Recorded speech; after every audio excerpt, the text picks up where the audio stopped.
Matthieu chapitre 15.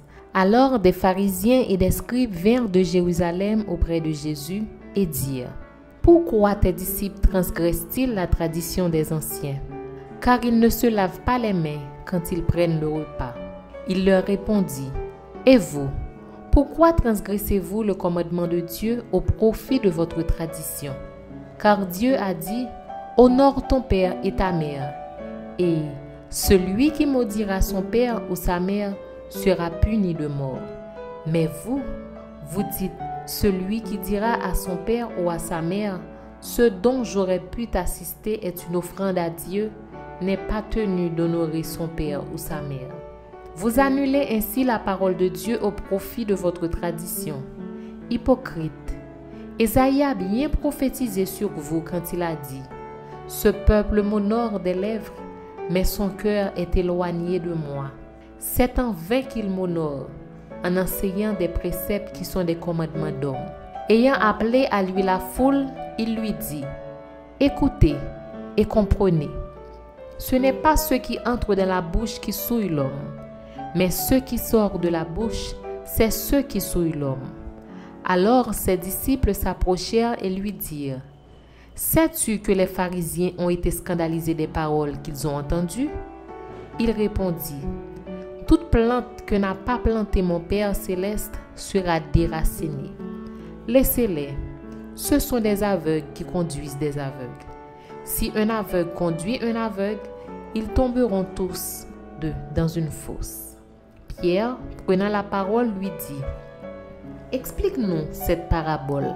Et Jésus dit: Vous aussi, êtes-vous encore sans intelligence? Ne comprenez-vous pas que tout ce qui entre dans la bouche va dans le ventre, puis est jeté dans les lieux secrets? Mais ce qui sort de la bouche vient du cœur, et c'est ce qui souille l'homme. Car c'est du cœur que viennent les mauvaises pensées, les meurtres, les adultères, les impudicités, les vols, les faux témoignages, les calomnies. Voilà les choses qui souillent l'homme. Mais manger sans s'être lavé les mains, cela ne souille point l'homme. Jésus, étant parti de là, se retira dans le territoire de Tyr et de Sidon. Et voici une femme cananéenne qui venait de ces contrées lui cria: Aie pitié de moi, Seigneur, fils de David. Ma fille est cruellement tourmentée par le démon. Il ne lui répondit pas un mot, et ses disciples s'approchèrent et lui dirent avec insistance: Renvoie-la, car elle crie derrière nous. Il répondit: Je n'ai été envoyé qu'aux brebis perdues de la maison d'Israël. Mais elle vint se prosterner devant lui, disant: Seigneur, secours-moi. Il répondit: Il n'est pas bien de prendre le pain des enfants et de le jeter aux petits chiens. Oui, Seigneur, dit-elle, mais les petits chiens mangent les miettes qui tombent de la table de leur maître. Alors Jésus lui dit: Femme, ta foi est grande, qu'il te soit fait comme tu veux. Et à l'heure même, sa fille fut guérie. Jésus quitta ces lieux et vint près de la mer de Galilée. Étant monté sur la montagne, il s'y assit. Alors s'approcha de lui une grande foule, ayant avec elle des boiteux, des aveugles, des muets, des estropiés et beaucoup d'autres malades.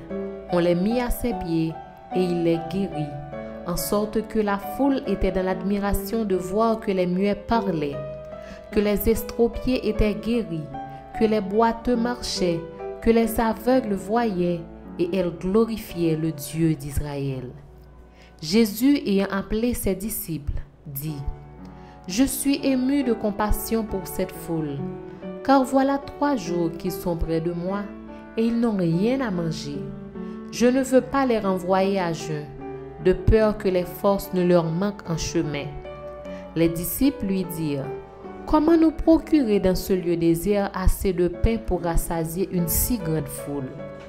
Jésus leur demanda: Combien avez-vous de pain? 7, répondirent-ils, et quelques petits poissons. Alors il fit asseoir la foule par terre, prit les 7 pains et les poissons, et après avoir rendu grâce, il les rompit et les donna à ses disciples qui les distribuèrent à la foule.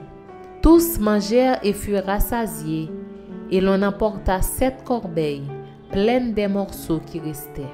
Ceux qui avaient mangé étaient 4000 hommes, sans les femmes et les enfants. Ensuite, il renvoya la foule, monta dans la barque et se rendit dans la contrée de Magadan.